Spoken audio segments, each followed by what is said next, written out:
আসসালামু আলাইকুম ভিউয়ার্স, আজকে আমরা বানাবো লেবুর পিনিক। তো লেবুর পিনিক বানাতে কি কি লাগবে চলুন দেখে আসি।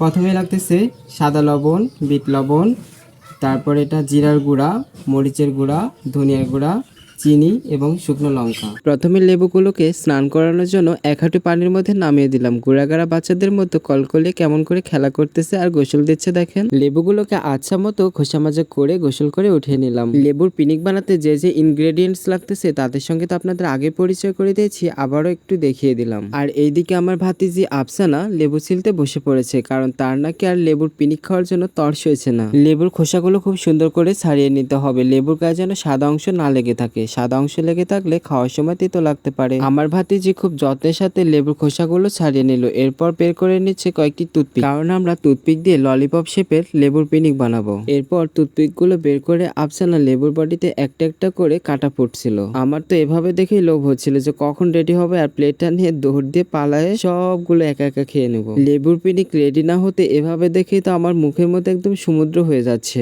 তারপর আফসানা শুকনো লঙ্কাটার উপর ডাক্তারের মতো অপারেশন চালানো শুরু করলো, কারণ শুকনো মরিচটা ছিল একটু নরম প্রকৃতির, যার কারণে তাকে ঘষে মাজার গুঁড়া করা যাচ্ছিল না। তাই দু হাত দিয়ে কেটে কেটে টুকরো করে নিয়ে তারপর সব মশলাগুলো একসাথে করে ঘষা মাজা শুরু করে দিল। সবগুলো উপাদান এক জায়গায় মিক্সড করার পর যে কালারটা আসছিল, ভাই রে ভাই কি বলবার, দেখেই মনে হচ্ছিল মশলাই খেয়ে ফেলি। আমি যে এত খাবো খাবো করতেছি এটা দেখে বা শুনে আপনাদের মনে হতে পারে আমি খাদ্য কমিটির সভাপতি। আসলে অ্যাকচুয়ালি সেরকম কিছু না। আপনারা যদি এটা ট্রাই করেন তাহলে দেখে আপনাদেরও খুব খাওয়ার জন্য লোভ হবে। আপনারা যারা টক ঝাল মিষ্টি লাভার তারা একবার এটা ট্রাই করতে পারেন। আমি শিওর গ্যারান্টি দিচ্ছি একবার যদি খান এটা বারবার খেতে চাইবেন। এবার আমি লেবুগুলোকে একে একে সে প্রস্তুতকৃত মশলাগুলোর মধ্যে গড়ানি খাওয়াবো, সুড়সুড়িয়ে গড়গড়িয়ে গড়গড়িয়ে খাওয়াবো। লেয়া হালুয়া গড়ানি খেয়ে টুথপিক আবার খুলে যায়, উঠতেই চায় না। আমিও তো ছেড়ে দেওয়ার পাত্র না, তাই জোর করে তুলে নিয়ে আসলাম। আমাদের বাসায় সবসময় লেবু অ্যাভেলেবল থাকলেও যখন আমরা লেবুর পিনিক বানাবো বলে ডিসাইড করেছি তখন লেবুটা একটু শর্ট হয়ে গেছিল, যার কারণে অল্প কিছু সংখ্যক লেবু দিয়ে লেবুর পিনিকটা বানিয়েছিলাম। দেখেন কি সুন্দর লোভনীয় হয়েছে, কালারটা জাস্ট ওয়াও